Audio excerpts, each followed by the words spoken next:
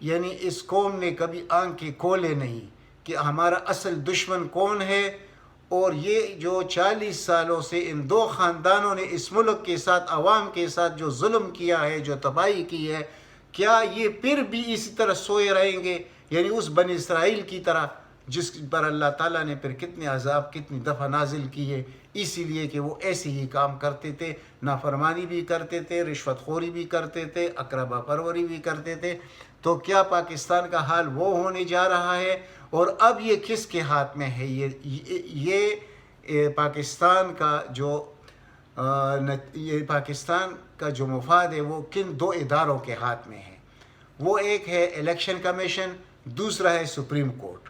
اب آپ دیکھیں کہ سپریم کورٹ جب ریمارکس دیتے ہیں، جو رپورٹر باہر بیان آ کے دیتے ہیں، جب ان کو ہم سنتے ہیں تو لوگ کہتے ہیں کہ یار کچھ ہونے والا ہے، سپریم کورٹ خاموش نہیں رہے گا۔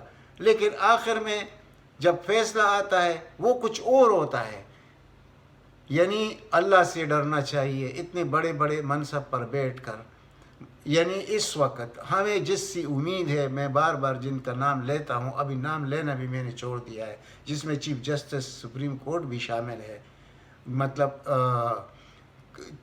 5 ممبر بینچ بھی اس میں شامل ہے۔ تو یہ کس سے ڈرتے ہیں؟ یعنی ان کی ڈر اس وقت، اگر یہ فوراً حکم دے سکتے ہیں الیکشن کمیشن کو، یہ کہنا کہ ہم اداروں میں مداخلت نہیں کریں گے، اداروں کے جو اپنی حدود ہے اس میں ہم اندر نہیں جا سکتے، یہ جانا نہیں چاہتے، تو کیا پاکستان تباہ ہو تو یہ کوئی بات نہیں ہے، لیکن اداروں میں آپ مداخلت کریں تو یہ بڑی بڑی بات ہے۔ یہ بہت سوچ سمجھنے والی بات ہے، اس پہ سوچنا پڑے گا سپریم کورٹ کو۔ اور میں اپیل کرتا ہوں جو اناؤنس کرنے والے ہیں فیصلہ، ابھی بھی اس میں 2-3 دن باقی ہے، یہ انہوں نے جو کچھ فیصلہ کیا ہے، جو درمیانہ رستہ اختیار کرتے، درمیانے رستے سے لوگوں کو 600 کروڑ نہیں ختم ہو سکتے، وہ ان کو ملیں گے، اور وہ جب ملیں گے تو وہی کچھ ہوگا۔ جو ڈر ہے عوام کے ساتھ، ان لوگوں کے ساتھ جو سمجھتے ہیں ان چیزوں کو، تو کیا آپ لوگ اگر مداخلت نہیں کریں گے تو کیا آپ لوگ پاکستان کو تباہی کے دہانے پہنچانے کے ذمہ وار کل نہیں ہوں گے؟ یہ تاریخ تو لکھا جاتا ہے۔ یعنی اس بینچ میں جو لوگ شامل ہیں، میں یہ نہیں کہتا ان پر کوئی داغ ہے، ان پر کوئی دبا ہے، ان کی کوئی مطلب عزت میں کوئی فرق ہے، نہیں، سب سے بہتر جج ہمارے پاس اگر اس وقت موجود ہے تو یہی لوگ ہیں۔ اس کے بعد جو لاٹ آنے والی ہے ہائی کورٹوں سے، وہ تو کچھ اور لوگ ہیں، وہ تو پھر ان کے ذاتی لوگ آئیں گے۔ یعنی اس میں تو سے اگر 6-7 لوگ اس وقت سپریم کورٹ میں، یا 8 لوگ جو لارجر بینچ بنتا ہے یا فل کورٹ بنتا ہے، کچھ امید تو ہوتی ہے، لیکن بعد میں تو یہ امید بھی نہیں رہے گا۔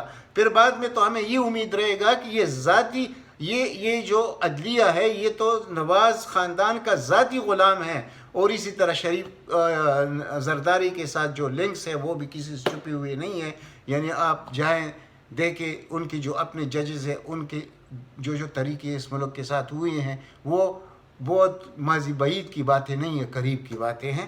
تو ہمیں وہ دیکھنا ہوتا ہے۔ اس وقت پاکستان کی بات ہے، اس وقت نہ الیکشن کمیشن کی بات ہے، نہ آئین کی بات ہے، نہ قانون کی بات ہے، اس وقت پاکستان کو بچانا ہے۔ اگر اس وقت ان لوگوں نے اس شخص کو ڈسٹرب کیا، عمران خان کو، لیکن عمران خان جیسا شخص ہار ماننے والا نہیں ہے، اور جب عمران خان میدان میں کھڑا ہوگا اور کروڑوں نوجوان ان کے ساتھ کھڑے ہوں گے، پھر اس ملک کا حال کیا ہوگا؟ پھر یہ کس طرف جائے گا؟ وہ طریقہ بھی ہمیں پتہ ہے کہ یہ کہاں جانے والا ہے پھر مسئلہ۔ پھر یہ 3 سال کے لیے جو حکومت بنے گا اس کا بھی ہمیں پتہ ہے، اور جو کچھ الیکشن نہیں ہوگا۔ لیکن میں پھر بھی وارن کرتا ہوں اس اپوزیشن کو، یہ جو کچھ کر رہے اپنے کرپشن کو ختم کرنے کے لیے، یہ 6 ارب روپے جو ابھی خرچ کرنے والے ہیں، ان کے ہاتھ پھر بھی کچھ نہیں آئے گا، یہ اس سے بڑھ کر ذلیل ہوں گے۔ یہ ان کو یہ سمجھ نہیں آ رہا کہ یہ کر کیا رہے ہیں، یہ اپنے آپ کو خود تباہ کر رہے ہیں، جو اللہ کی طرف سے بھی یہ تباہ ہے، لیکن اس سے بھی زیادہ تباہ ہو جائیں گے یہ لوگ۔ ان کا اگر یہ خیال ہے کہ عمران خان اسمبلیاں توڑ کے دوبارہ الیکشن کریں، یہ جو اس وقت فضا بنی ہوئی ہے، اگر ایک 10 کا الیکشن اس طریقے سے الیکشن کمیشن نہیں کرا سکتا تو 300 حلقوں میں وہ الیکشن کرا سکے گا اس فضا میں؟ تو یہ سوچنا پڑے گا الیکشن کمیشن کو، چیف الیکشن کمشنر کو، ان کے ممبران کو اور سپریم کورٹ کو کہ اس وقت کیا ہونا چاہیے۔ اس وقت وہ ہونا چاہیے جو حقیقت ہے، جو اس ملک کے مفاد میں ہے۔ اگر یہ آپ لوگ نہیں کریں گے تو یقین کریں آپ بہت بڑے ذمہ دار ہوں گے۔ اس ملک کی تباہی میں آپ کا نام پہلے لیا جائے گا۔ یہ میں نہیں کہتا ہوں کہ آپ لوگ غدار ہیں، آپ لوگوں کا یہ ملک نہیں ہے، آپ کا اس سے پیار نہیں، لیکن ڈرتے کس سے ہیں، کس وجہ سے؟ یعنی ایک عورت سے اور ایک زرداری جیسے شخص سے، وہ جو کہہ رہا تھا کہ اگر زرداری کو اندر کیا گیا تو ہیجان آ جائے گا ملک میں، وہ اندر بھی چلا گیا، سال اندر بھی رہا، کچھ ایک پتہ بھی نہیں ہلا، اور اس طرح اس کا وہ جو خسرا بیٹا جو دھمکیاں دے رہا ہے، ان لوگوں سے ڈر کر تو الیکشن کمیشن اور سپریم کورٹ ان سے ڈر کے فیصلے کریں گے تو پھر یہ ملک رہے گا؟ ایسے نہیں ہوتا۔ یہ ملک اللہ تعالیٰ کی طرف سے ایک نعمت ہے، لیکن یہ کہ یہ ملک خراب نہیں ہوگا، یہ غلط فہمی ہے۔ یہ ملک آج جس نہج پہ پہنچ چکا ہے ان لیڈران کی وجہ سے، سابقہ حکمرانوں کی وجہ سے، یہ اس سے 10 گنا تباہ ہوگا، اور پھر ہم ہر ملک کے ہر چیز کے ہم غلام رہیں گے، اور ہمارا جو حال ہوگا وہ کسی سے چھپا ہوا نہیں ہوگا۔ اس وقت جو حال ہے وہ بھی آپ دیکھ رہے ہیں، لیکن اس کے بعد اس سے 10 گنا خراب ہوگا۔ تو کیا اس پر سپریم کورٹ کا جو بیٹا ہوا بینچ ہے، یا سپریم کورٹ ہے، یا جو الیکشن کمیشن ہے ECP، کیا اس چیزوں کو وہ ریکگنائز نہیں کر سکتے؟ وہ اس کو نہیں سمجھ سکتے کہ کیا ہونے والا ہے پاکستان کے ساتھ؟ اگر اس آدمی کو گرایا گیا، عمران خان کو، میرا تو امید یہ ہے کہ یہ گرے گا نہیں، یہ لوگ گریں گے۔ اور انشاءاللہ 23 یعنی ایک ایسی اطلاع میں دے رہا ہوں کہ شاید کسی کو کہنی نہیں چاہیے، لیکن میں اس وقت مجبوراً آپ کو کہہ دیتا ہوں کہ 22 مارچ کے بعد بہت کچھ تبدیل ہونے والا ہے اس ملک میں۔ اس اپوزیشن کے لیے سر چھپانے کی جگہ بھی ان کو نہیں ملے گی، اور جب یہاں تک بات پہنچ جائے کہ اس ملک کے ادارے یعنی کمپرومائز ہو اور یہ لوٹ مار مچا رہے، اس ملک کی تباہی ہوتی رہے، تو کیا ان اداروں کو ہونا چاہیے؟ ان کو نہیں ہونا چاہیے۔ میں سپریم کورٹ اور الیکشن کمیشن کی صرف بات نہیں کر رہا، میں پورے اداروں کی بات کر رہا ہوں۔ یہ تباہ اور برباد ہو چکے، ایک ہی ادارہ باقی ہے، وہ ہے افواج پاکستان، اور وہ افواج پاکستان جس میں دنیا میں اس کے مقابلے کا کوئی فوج نہیں ہے۔ صرف یہ اللہ کی طرف سے، یہ ایک گاڈ گرانٹڈ چیز ہے جو اللہ کی طرف سے ہمیں میسر ہے۔ اس کی کچھ وجوہات ہے، وہ حدیث میں آپ جا کے اس کو میں کسی دن اس پہ بحث کروں گا، تو اس کی وجہ تو صرف اللہ ہے کہ اللہ نے اس فوج کو ایسے بنایا ہوا ہے۔ یہ نہیں ہے کہ باقی جو ہمارے ادارے ہیں، ہر ایک ادارہ تباہ و برباد ہے اور پولیٹیسائز ہے، تو ان سے تو ہمیں کوئی امید نہیں ہے۔ لیکن ابھی ٹرننگ پوائنٹ ہے 1 مارچ۔ اگر اس 1 مارچ کو سپریم کورٹ سے وہ فیصلہ نہ آیا جو عوام چاہتے ہیں، تو اس ملک کے لیے بہت بڑی تباہی ہوگی۔ اور یہ جو چیف الیکشن کمشنر ہے اور اس کے جو 4 ممبران ہیں، یہ یاد رکھیں کہ ان کو سر چھپانے کی یعنی اس کو کہیں چھپنے کی جگہ بھی نہیں ملے گی۔ یہ ملک بہت بڑی افراتفری کی طرف جائے گا۔ جو کچھ انہوں نے ڈسکا کہ ایک حلقے میں کیا اور جو ریلیف ان لوگوں کو دیا، یہ کسی سے چھپی ہوئی بات نہیں ہے۔ وہ کیس بھی سپریم کورٹ میں جائے گا۔ میں دیکھتا ہوں کہ سپریم کورٹ اس کیس میں کیا کرتا ہے۔